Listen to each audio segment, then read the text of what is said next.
shit check as I'm just happening next. He got the venom, intangible weapon, no coming in second. This life is a lesson. He got a new engine from bullets, a blessing. New focus, no guessing, just hold an obsession. I'm in his possession. You got the attention, I leave an impression. And take your redemption, just kill with discretion. Your mind is a weapon. 11, it's time for progression. You could try to play, but you're never gonna beat me. Look the other way, what I'm doing ain't easy. Bloody hands sing from the big one who deceived me. Bloody hands break through the chains, go free me. People like sheep move free, heard it easy. You don't wanna be fast asleep when they see me. Better stand tall, ready for a fight, believe me. When they try to change, you can say no, free me. So he's been looking for somebody who can save him, instead of searching inside for what they gave him.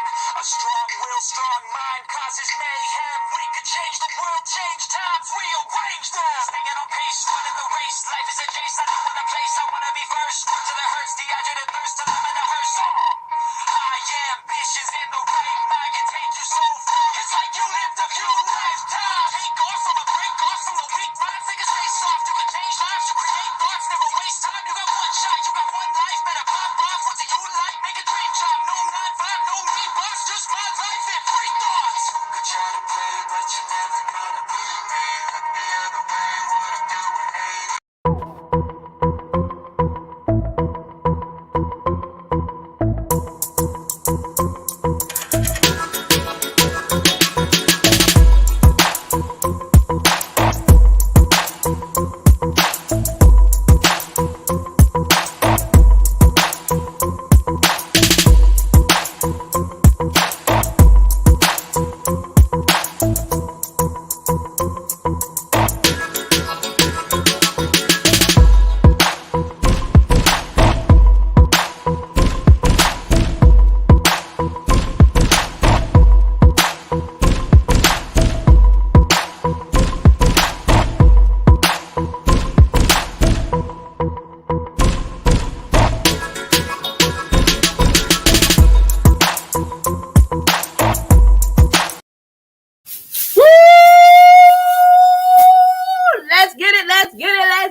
Let's go.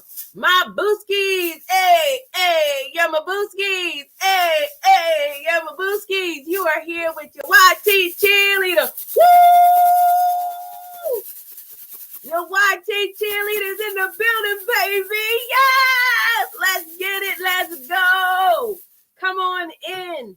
Thank you, everybody, for being here. We are going to be talking today about how to start a viable service business with my guest. And I'm so appreciative that he even said yes to do the interview, Coach Dave Jones.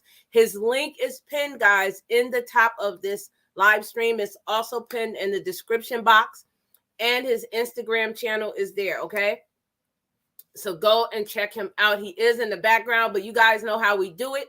I'm going to first welcome everybody in. While I'm doing that, guys, to welcome in our guests, you know what we do. Put those balloons, those fire emojis, put the hearts, put the confetti, put them in the chat and say, welcome in, Coach Dave. While y'all guys are doing that, I'm going to start at the top. Hey, country boy, what's up, King? How are you? Welcome in. We got Charlene here. What's up, Charlene?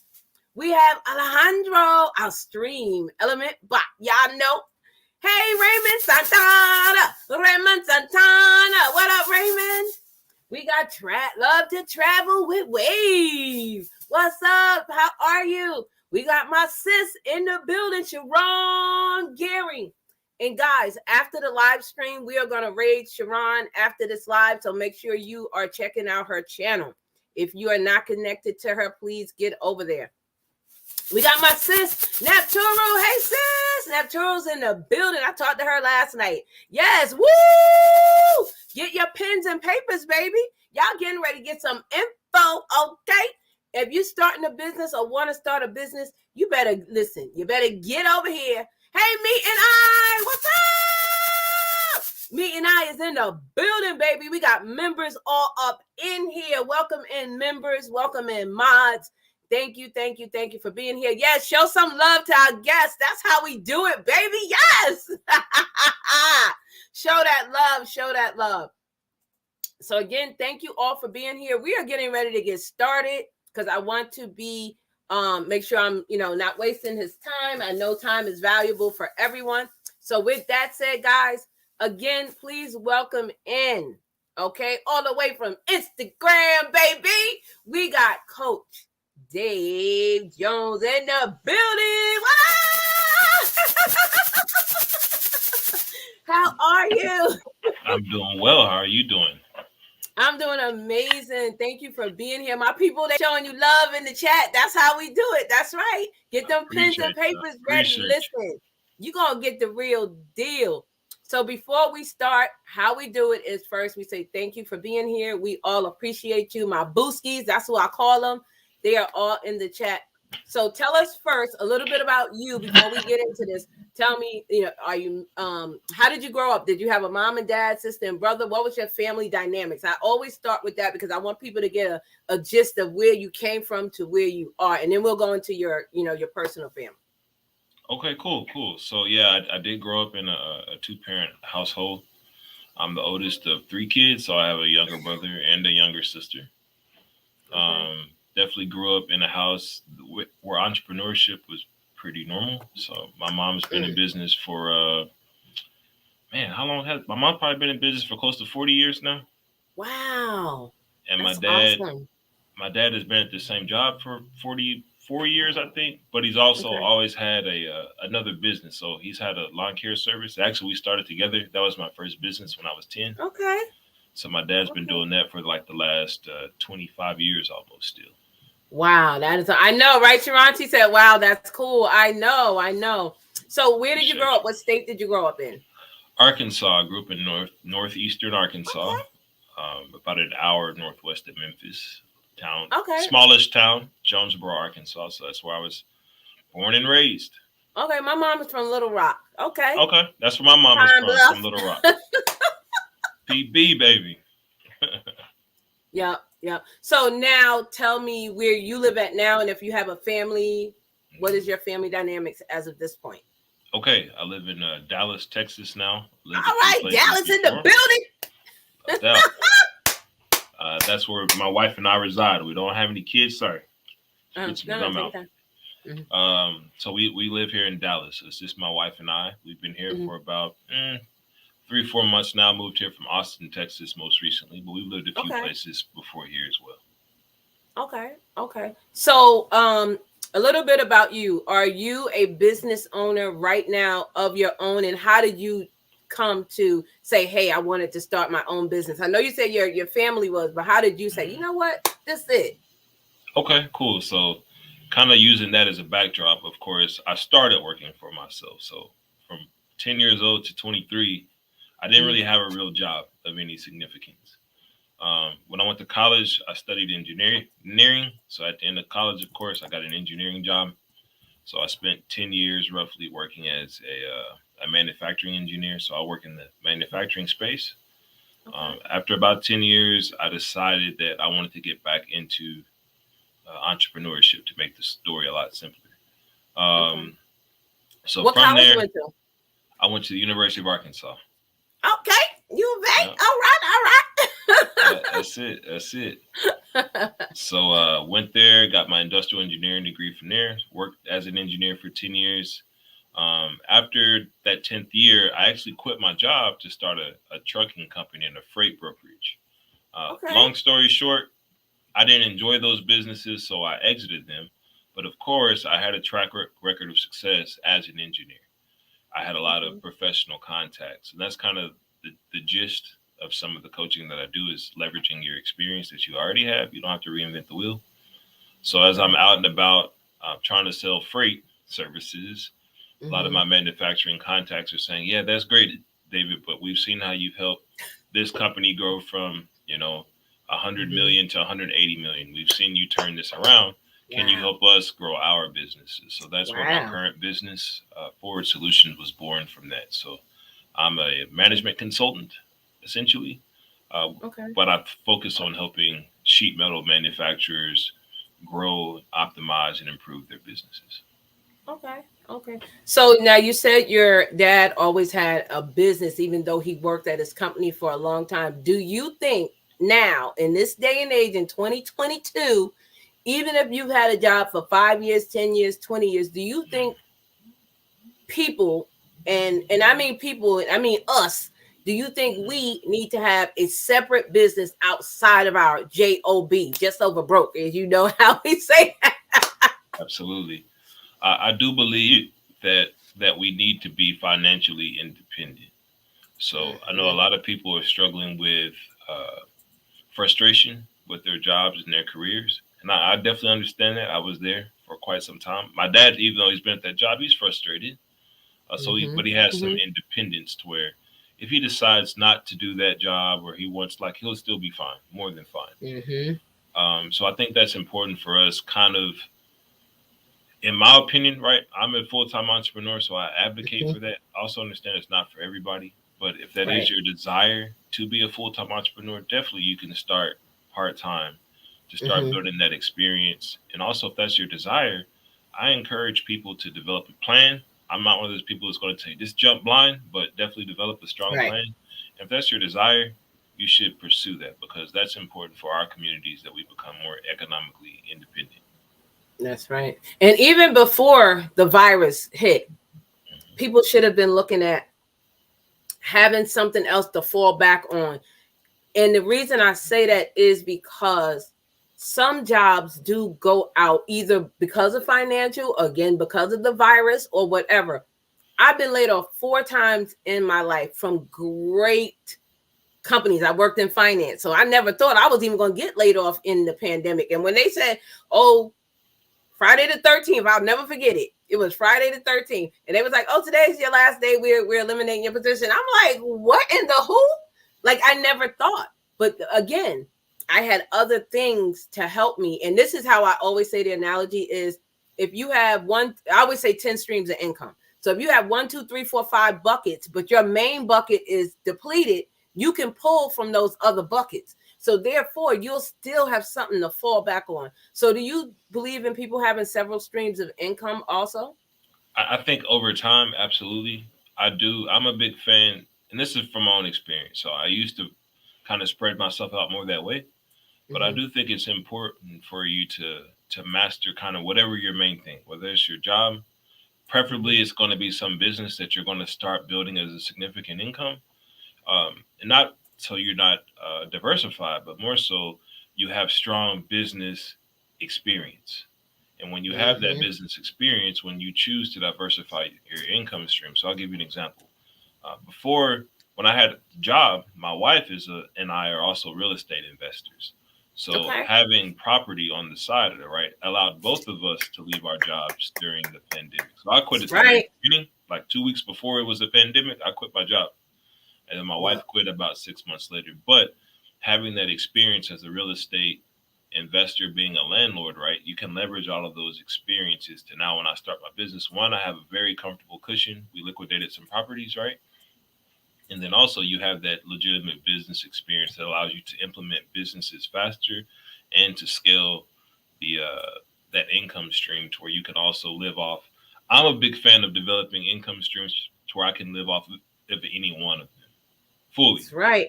And then I agree. That other income allows me to invest back into myself, my personal development, my business development. And also, right, you're going to have ups and downs in any business cycle. Right. There's going to be these feast periods and these famine periods, but the businesses that are able to persist are those where you have some cushion or some other investment so you can ride out that rough time. And a lot of times, y'all listening? Y'all hear what he's saying? Y'all better be writing this down, man. Y'all know how I don't play with that. Sharon said, yes, you must have something you cannot get fired from. Listen, okay? So, guys, we're going to get into this, but I want to make this point when I say we are saying what you need to do to have a viable service business. It is not Cash App, okay?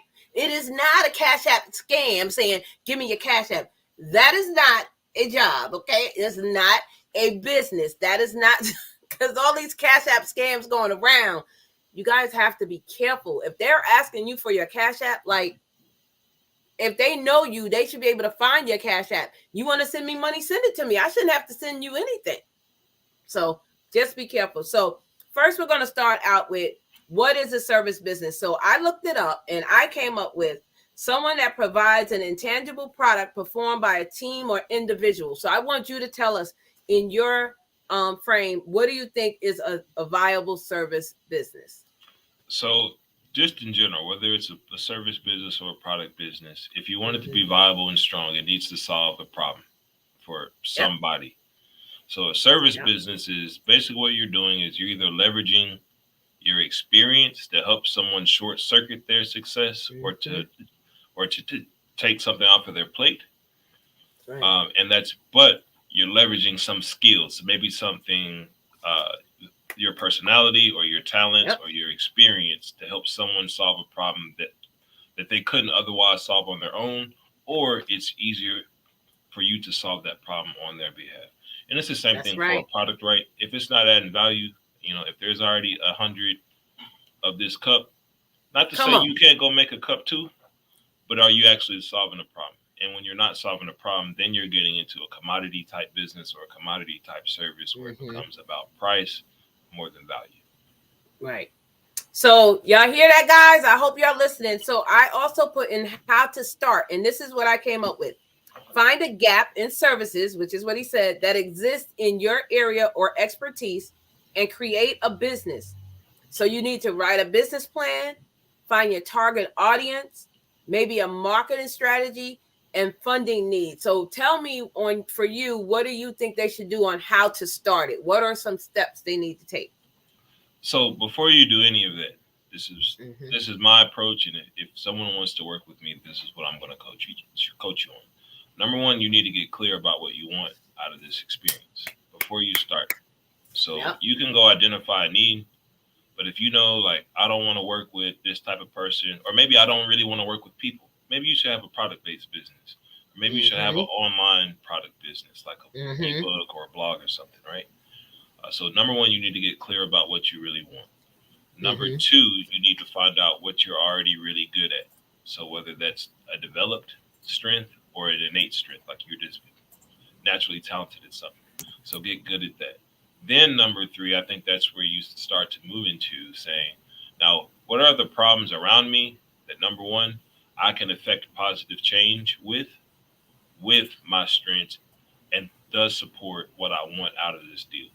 So then you say, here's maybe 2 or 3 problems that I can solve. And then you rank them to say, which ones can I make the most impact from and that I will enjoy doing? Because you need to enjoy doing the work. Yes. And once you find that right, you've already pretty much solved the most important thing, even without a business plan. I don't really think you need a formal business plan. But you need to know what you want, what you're good at, what problem you can solve. And the next is, who's the person who needs your help? You identify that target and ideal client. Once you've identified them, then it will become clear to you to say, I know the problem, I know what I'm good at, I know how I'm going to solve it. Then you're going to figure out how you're going to solve it. You're going to figure out how you're going to deliver that value. And then the rest of it's pretty easy about incorporating your business, logo, branding, marketing plans. It should all be pretty straightforward if you've done that challenging work of doing those first 4 or 5 steps. The rest of it is pretty mechanical at that point. Right. And also, whether you're a single person doing it or if you're, a husband and wife team, I believe you need to sit down, discuss it, and decide to go for it. Because we get all these good ideas, and I'm not trying to be creepy here, but just listen to what I'm saying. There are a lot of people that have great ideas, and they never move forward with it, and they die and take it with them to their grave. So if you are really about starting the business, go for it. Do it. As you've seen with COVID, with the virus, there are people that have died that we never thought would have died because of that virus. So if you are deciding this, what are you waiting for?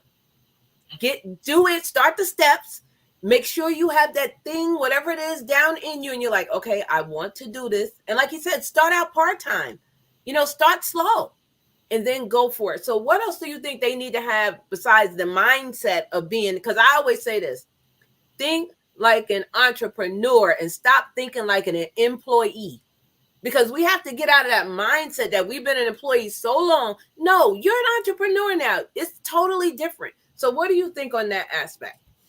So I want to add maybe another layer of complexity or clarity to that, and from my perspective, and that is, you have an employee mindset, and then a lot of times when you're starting out, you're going to be hustling and grinding. Like that's completely natural. That's normal.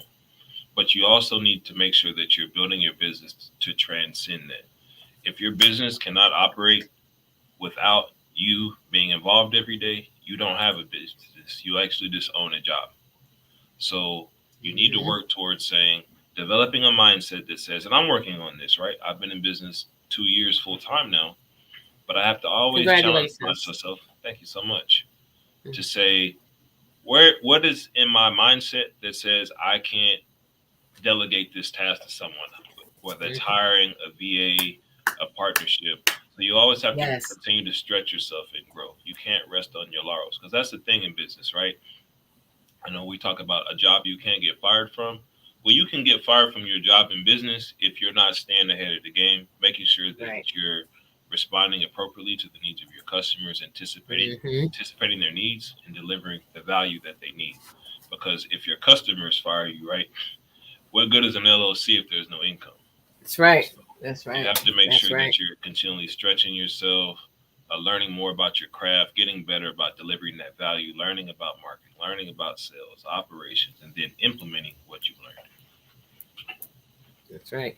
So what do you think about, I'm going to give us some ideas for businesses, and you let me know, if they're good or bad, or if you have some different ones. So again, you said lawn care. That was actually on my list, lawn care. Maybe an elder companion care for like providers. I think those are good. You can start a pet sitting. Pet sitting is huge. Let me tell you, there was this man that used to work with my husband and loved him. His name is Jim. He left his job and started a dog sit. And don't you know, it is still going well for him? A dog sit. Who would have thought? So, these little ideas that you guys are thinking of can actually turn into something big. Food delivery, taxi services, like these things are really, really large. Virtual assistant. I'm thinking I might have to get one too, because I'm getting so not overwhelmed, but I'm getting so full with other stuff that I may need to get a virtual assistant to handle the stuff that, something, like you said, to delegate it. Got a great recommendation for you. That's hard for me. I have a great VA that can help you out. So if you need a recommendation of it, shout out to Coach Mika. You hit her up on Instagram. Yes. So give us the other one I had, and I want you to tell me some of your own. I said notary signing agents. Oh my God, those are huge. They make great money. So give me some tips that you think, if somebody was like, oh, I want to start a business, what do you think are some, like 3 or 4 that they can start out with now? I try to err away from that type of advice, but I will say this: if someone is paying you money to do something at a job, that means that there's a business opportunity with the skills that you already had. So if there's something else that you just have a passion for, like lawn care, I enjoyed it because I was outside. I got to be active. I enjoyed seeing a yard look kind of a mess and look really nice at the end. That was like a personal passion. I was 10. It was the only thing I thought I could do, and I enjoyed doing that already with my dad. So I said, why not? Hey, Dad, loan me $10. Let me buy more. I was going door to door for $5. So I did that for 12, 13 years. More than $5, of course. But look at your skills, look at your experience, and say, how can I leverage that to solve a problem? And if that happens to be being a notary, maybe you're really good at being prompt and you understand legal documents and you can communicate clearly. It's not so much the task of being a notary, right? It's your ability to be able to communicate clearly to someone who's trying to understand a complex document. That's usually where you're going to be there to say, this is what that means. You can answer their questions. And then that's how you become the top VA. Because I always say, don't just do it for the money. A mentor of mine, he's been in business for 50 years. He says, if you can't be in the top 5% of delivering that service, you haven't found the right business idea yet. So you need to go to something to where you'll enjoy it. You have the experience or the skills, the talent to do it. And you have the ability to be the very best in your area or the very best in the world at delivering that value. That's true. So what do you say to people, like you said, don't get in it just for the money? Because most businesses, especially restaurants, you don't always make a profit immediately, meaning within the first 5 years. So how would you say someone could calculate something to have a break even point in their business, or what do they need to have in the mindset of, hey, yeah, you might have a business, right? Let's say t-shirts, and say, yeah, the first month you made $5,000. You can't just take that $5,000 and go shopping. You have to like put that back into the company. And so therefore, sometimes you may not be making a profit because you may have to pay the lights, pay the printing machine, you have to pay for ink, you have to pay for more t-shirts. So what do you say? How long would it take someone to have like a break even point? Because if they're doing it for money, they may want to reconsider that. So I'll give you an example. So my particular industry, right? I'm working with companies that are generating millions of dollars of revenue. So it's easy for me to have been profitable from day one because I also had experience in that industry. So I didn't really experience a time with my current business where I wasn't profitable, but that was my plan. So you need to make sure that you understand what your business is, what it's going to take. And really, if you're not ready for like a restaurant, it's more than, it's very little about food. It's everything to do with an experience, understand how to manage inventory, understanding how to manage people.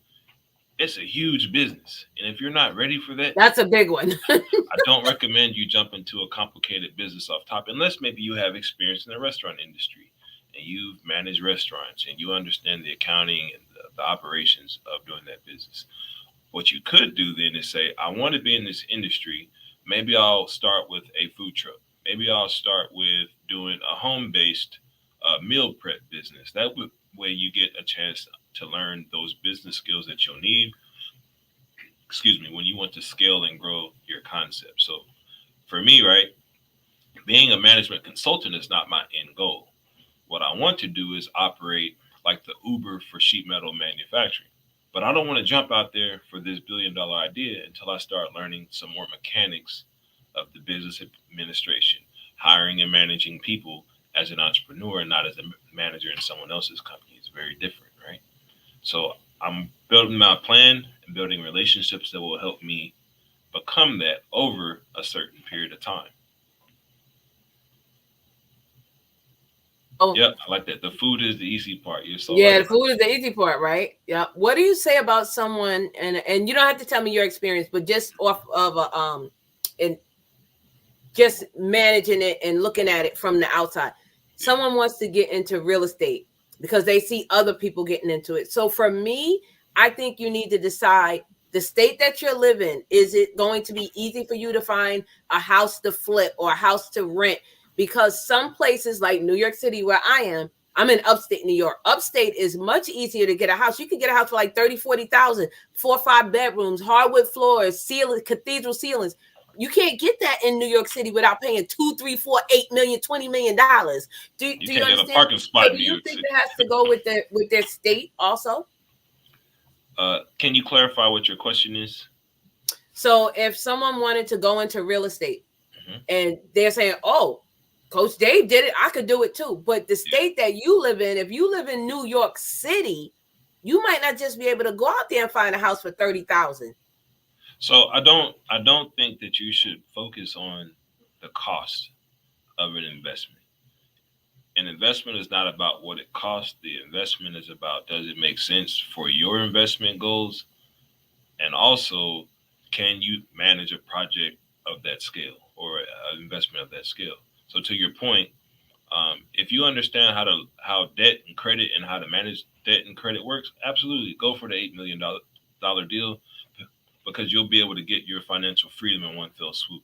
But if you're not ready for that, maybe you should, to your point, invest in another state, another city in your state. Maybe you should try to just go get some credit and debt training so you can understand how to leverage to where, for instance, my wife, we specialize in doing deals where it's 100% credit into the deal. But that took probably about 5 years of study, practice, making some mistakes, and doing some smaller deals to where we feel comfortable now knowing, yeah, I can go all credit on $1 million deal and I'm not going to be like stressed out about it. This means that I'm going to be that much closer, quicker to doing a kind of deal. And if you already like know that today and you understand how it works, go for it.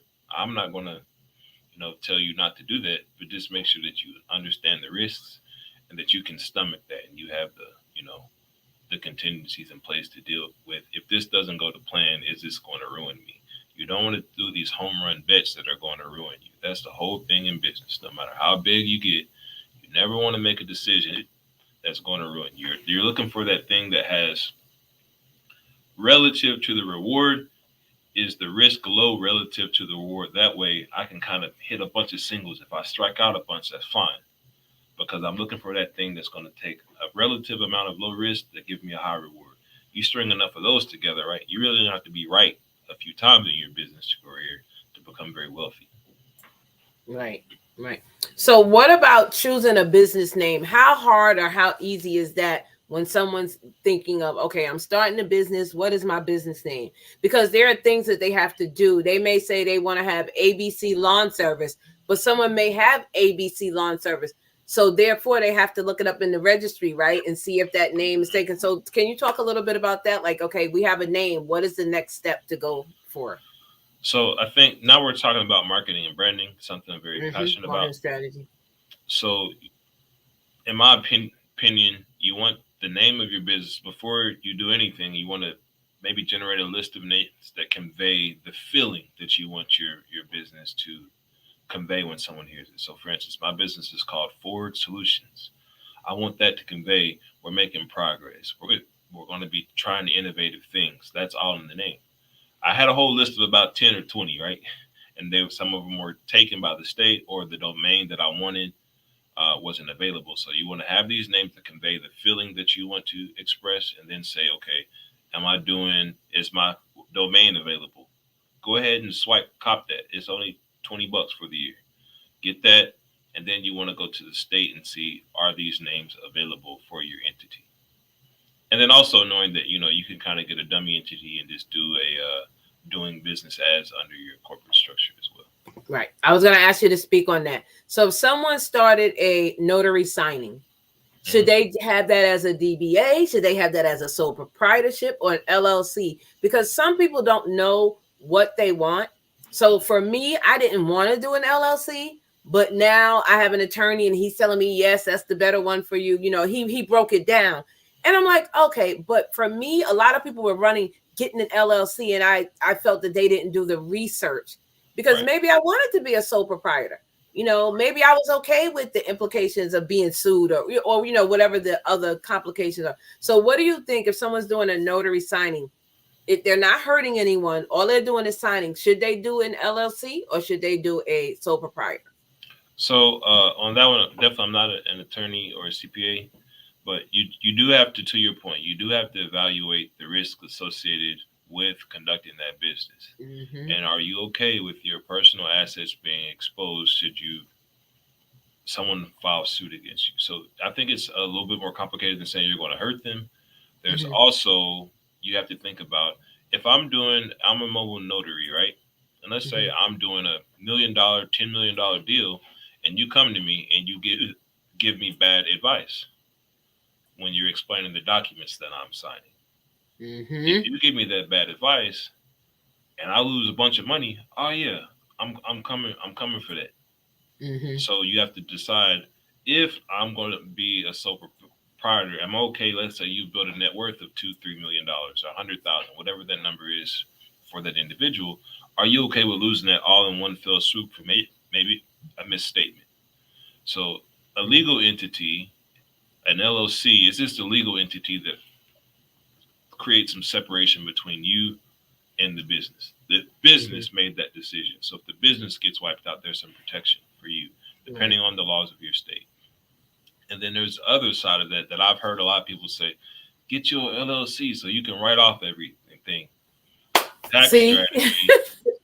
Your tax strategy is very different from your legal strategy. Your accounting tactics and your legal structure are not the same thing. So, you definitely want to get you a CPA or a tax attorney to go over what the risks are, go over what the tax implications will be. I will say this, I had another mentor say, you should probably be a little less concerned about your asset protection and your sheltering strategy until you've accrued some assets. So you probably don't want to spend thousands of dollars if you're just trying to test an idea. By all means, Mhm. probably test your idea unless there's some legal reason why you need to be incorporated a certain way. But if there's not that much risk, like get some money before you worry about protecting the money. Mhm. Get you Mhm. some assets before you worry about protecting the assets. Knowing that you can always shift those assets into a legal entity later when it's appropriate. So it's not necessarily a decision that you got to make day one, but you should be informed about it so that as you're going through that process, you'll know when to incorporate. So for me, my businesses, I incorporated them not as LLCs, but as corporations for other Mhm. reasons, because there's other risks that I'm Yes. exposed to. And there's also some tax advantages I want to take care of because I'm crossing over to an income level, right? That Right. makes sense for. So that's Yep. important. But there's also more reporting. There's also more cost Mhm. associated with administering and managing that as well.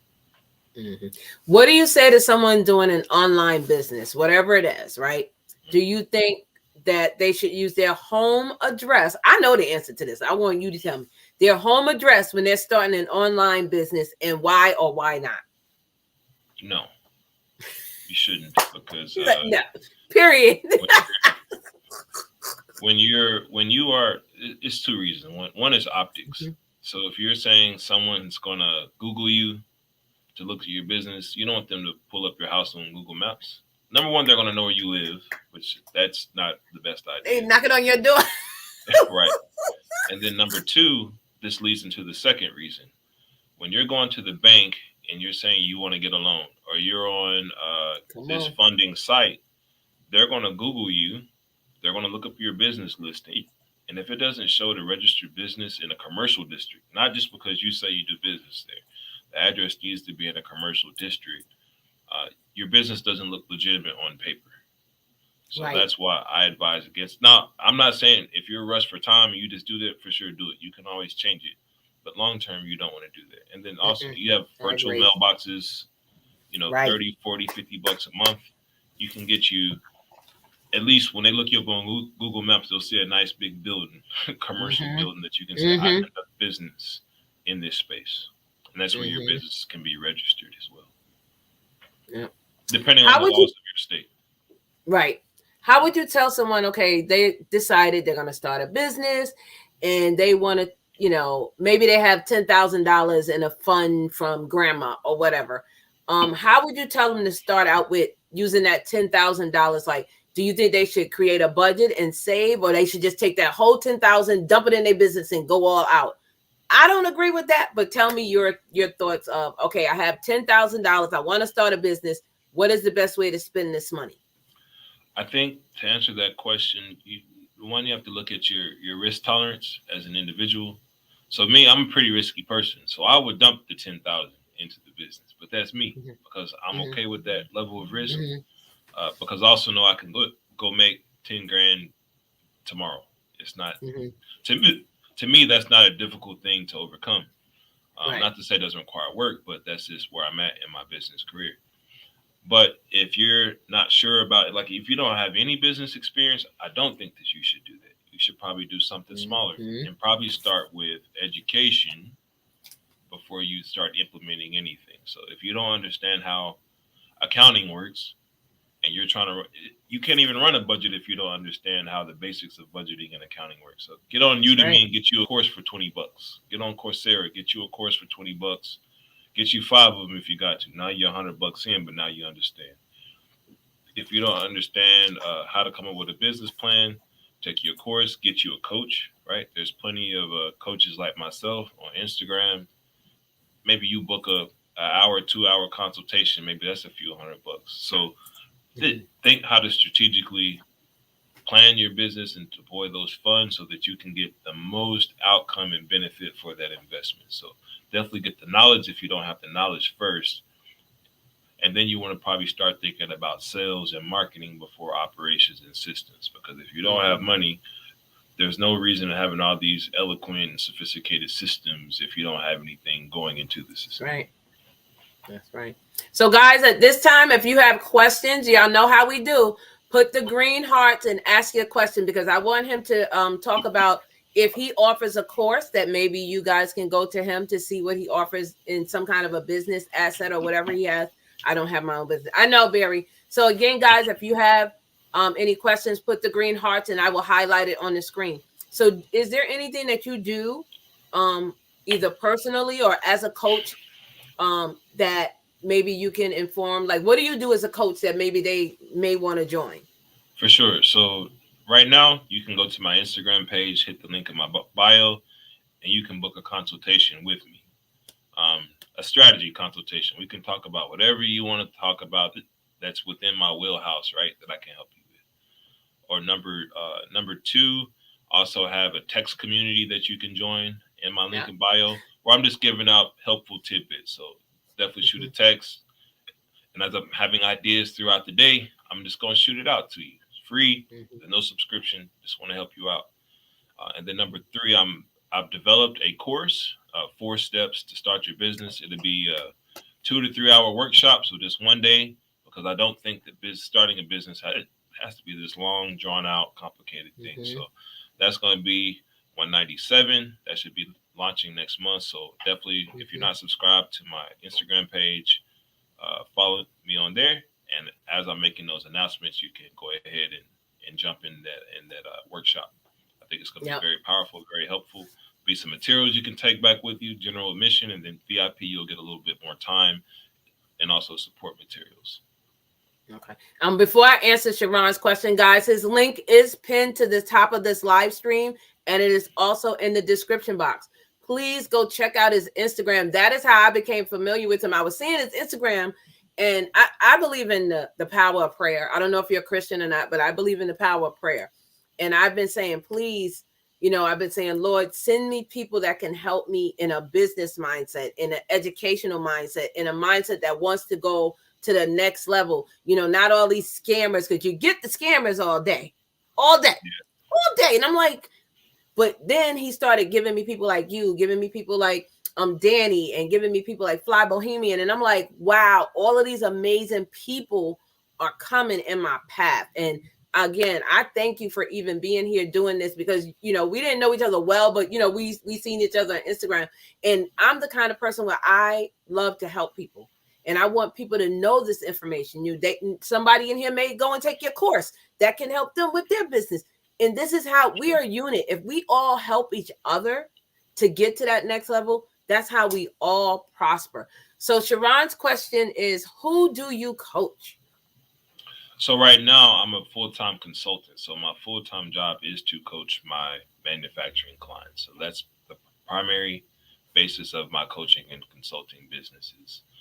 If we're talking specific about individuals, I just started that business about 3-4 months ago. I was actually at a marketing workshop sharing my story, and people said, I would really like to work with you. So I've been working on developing out that business plan, adding value through content. So anyone who wants to sign up to work with me, you would be some of the first as Coach Dave Jones. But as a business consultant and coach, I have 10 years of experience helping people to double, triple, quadruple their businesses while doing less work. So it's not like this is new territory for me. Very experienced in this field for sure.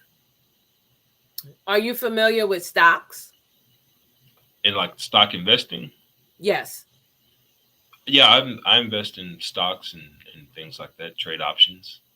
So if someone had questions for you about stocks, could they get in contact with you? Would you feel comfortable talking with them about that?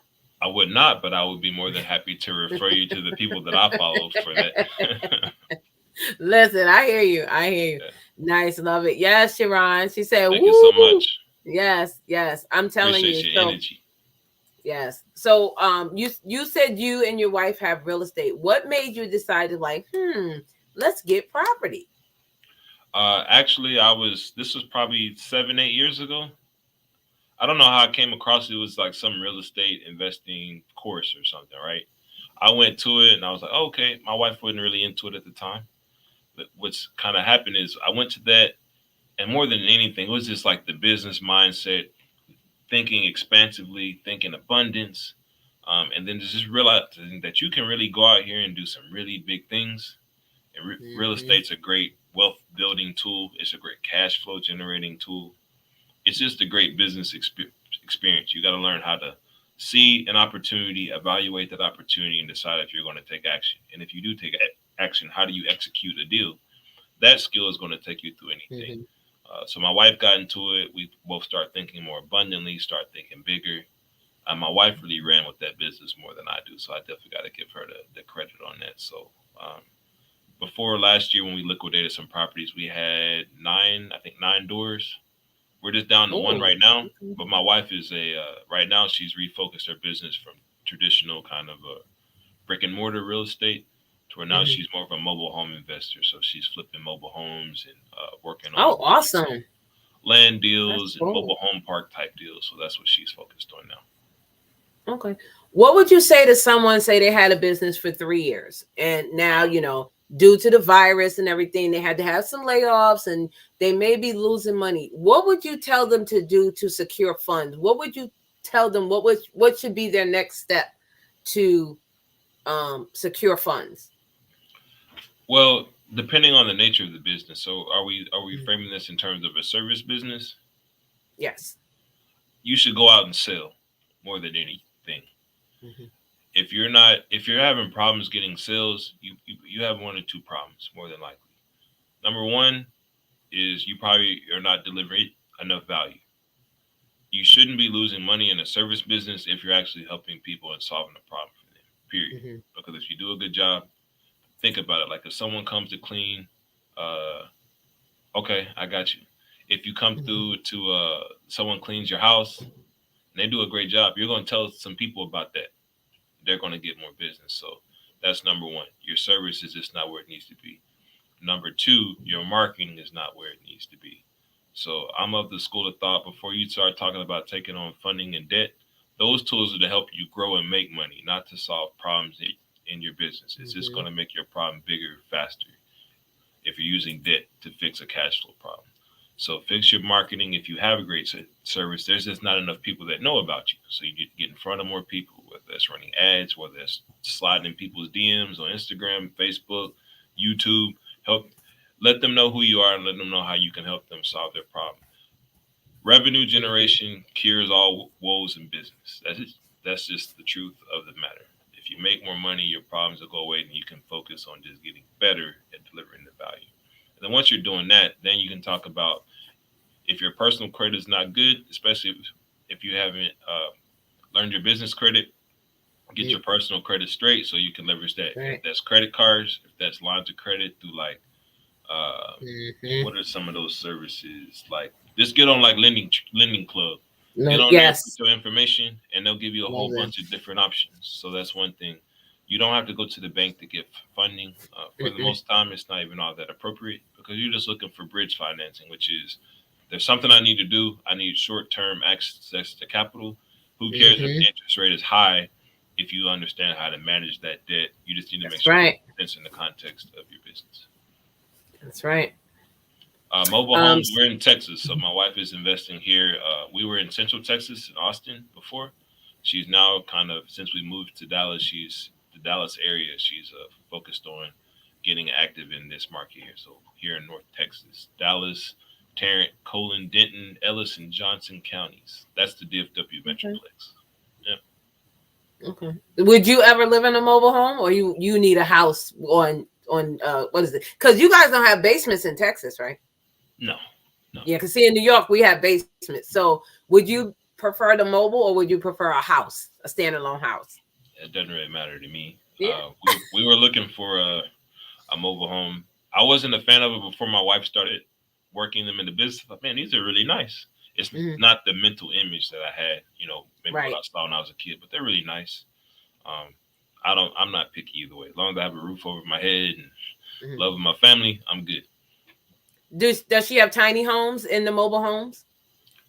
She's interested in tiny homes. I think they're amazing. From a business perspective, she'll do whatever that's on wheels. But that's that's her specialty there. She wanted us to live in a tiny home. When we were moving, we actually bought an RV and we lived in that for about 6 months. So that was fun.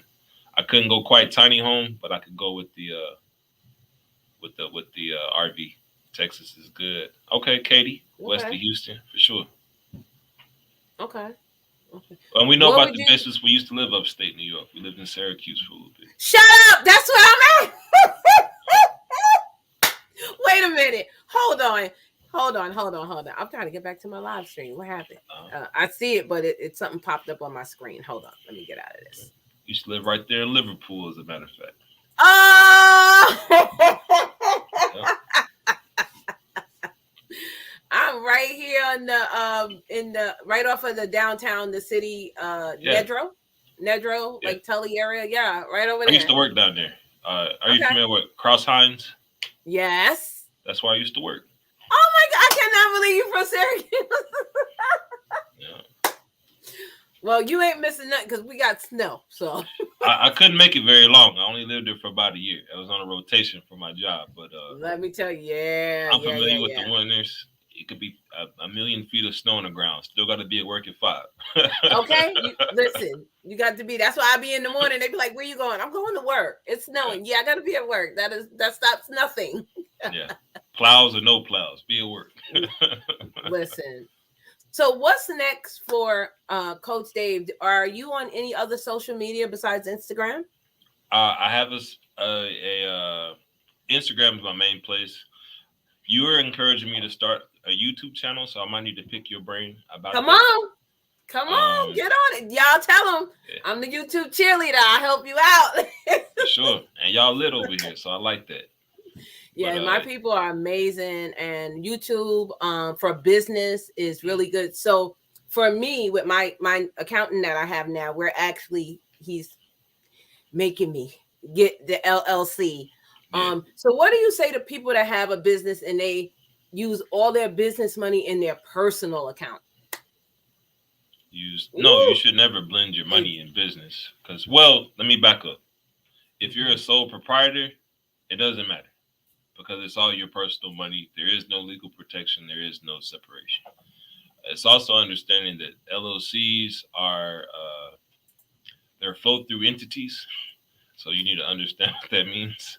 But you should still keep your money separate because when you're trying to go get funding for your business and you want your business to stand alone, it needs to be clear how profitable that business is. That's right. And then also, you don't want to blend your income and your expenses because when you get tax time, if you want to get flagged real quick by the IRS, that's how. Well, how do I know what's a business expense and what's a personal? How do I know what's personal income, what's business income? Is this like some funny scam type game going on? It's not a good look when you're trying to legitimize and scale your business. So keeping those bank accounts separate. Hey, starting a business bank account, especially if you manage your credit appropriately, it's free. It doesn't cost you anything to set up a bank account. You don't even have to go to the bank. Right. You can do it online. So just set up a bank account, keep your money separate. Get you a bookkeeper if you can't afford a CPA. Get you a bookkeeper just to get your books straight. That's less than a couple $100 a month, depending on where you live. Get online. You can get it real cheap. Get you a good bookkeeper. Get you a good tax strategist, CPA, who understands the tax codes for your business and your industry. Got mine. That way you're making the right decisions. And it doesn't feel like a good investment, but these things are going to help you when you're scaling your business. Or, like you said earlier, let's say you're 3-4 years into your business, you're losing money, you don't understand why. Well, if you took that time to set up your financial infrastructure, you're going to have everything accounted for appropriately, and you'll know, like, oh, it's a restaurant, I'm buying way too much food for the amount of business I'm doing. Let me adjust that. And all of a sudden, you're profitable. Or, why do I always have 16 people working in the restaurant, but I only have 16 customers for the month? You don't need all that. You don't need all that. Yeah. But if you don't have your numbers in place, and number one, if you don't have them documented appropriately and you don't understand how to read them, if you don't understand, that's okay. Get someone to help you. Hire someone to help you do that. But get it all in order, understand your numbers, and use that information to make actionable decisions in your business.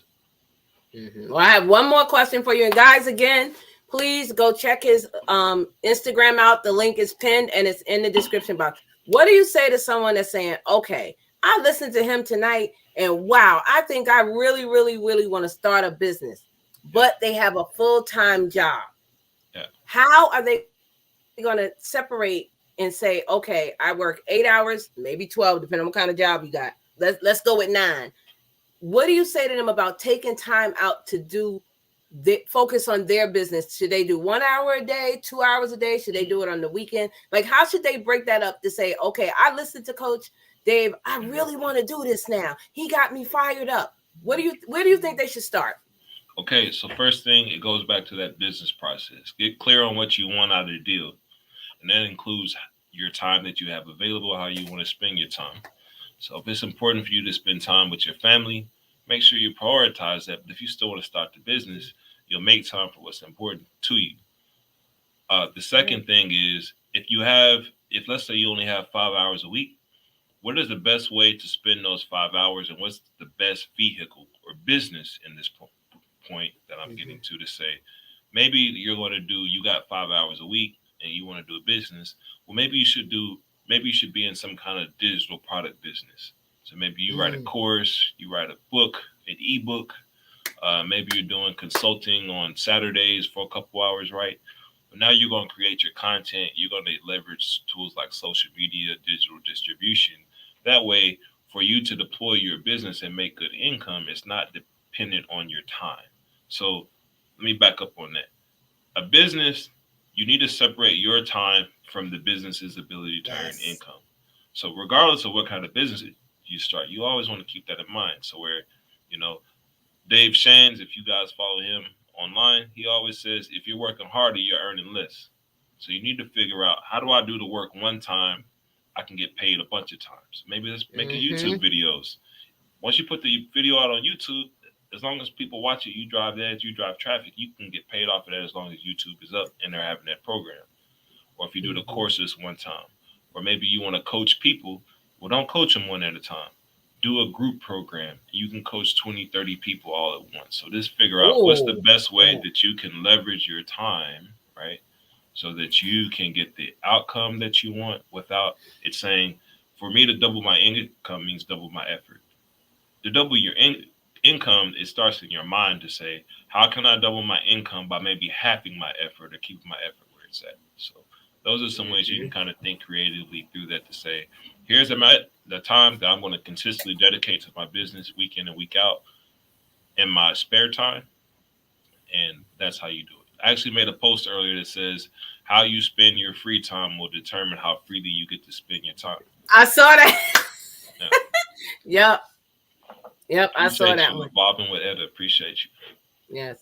So tell us one more time about what you offer on Instagram, so they can, you never know. Somebody might be in here be like, I need that. So tell them a little bit about what you do over there. Okay. So first way you can work with me, everybody, if you're watching this, go to my IG page at Coach Dave Jones, join my text community. I'm giving out free game on Instagram, and I'm giving out free game in there. So just link in with me there. That's number one. Number two, you can book a private consultation one-on-one. We can go over whatever you want to go to. If that's starting a business, that's growing your business, if that's improving your operations, if that's talking about how to acquire funding, whatever you want to talk about, we can do that for an hour. You can book that right there, link in bio. And then number three, I will be launching a course next month. It's going to be a workshop. One day, couple, 2-3 hours, we're going to go through those 4 steps. So number one, what do you want? What's your goal in starting a business? What are you good at?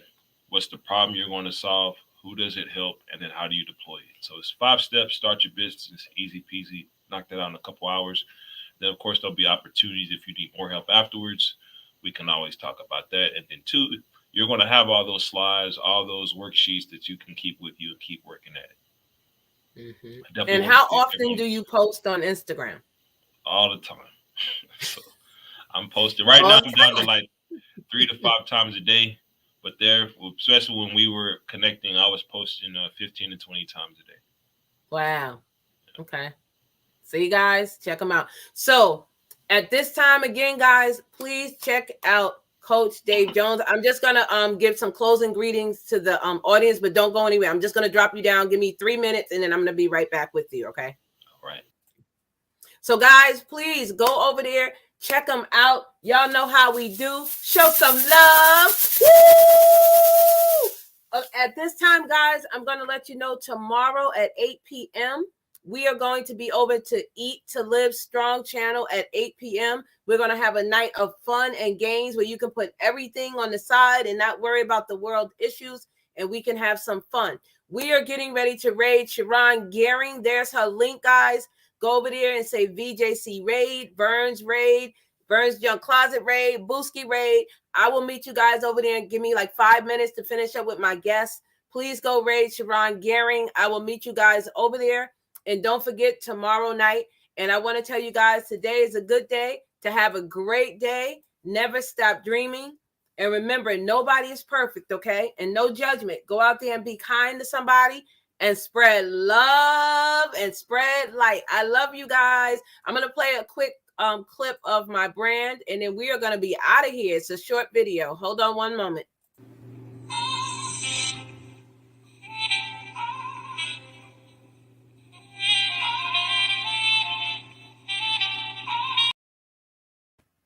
All right, guys. Thank you all for being here. Go raid Sharon Gehring. I will meet you guys over there. Love and light. Have an amazing night. Stay safe and have a great weekend. I love you guys.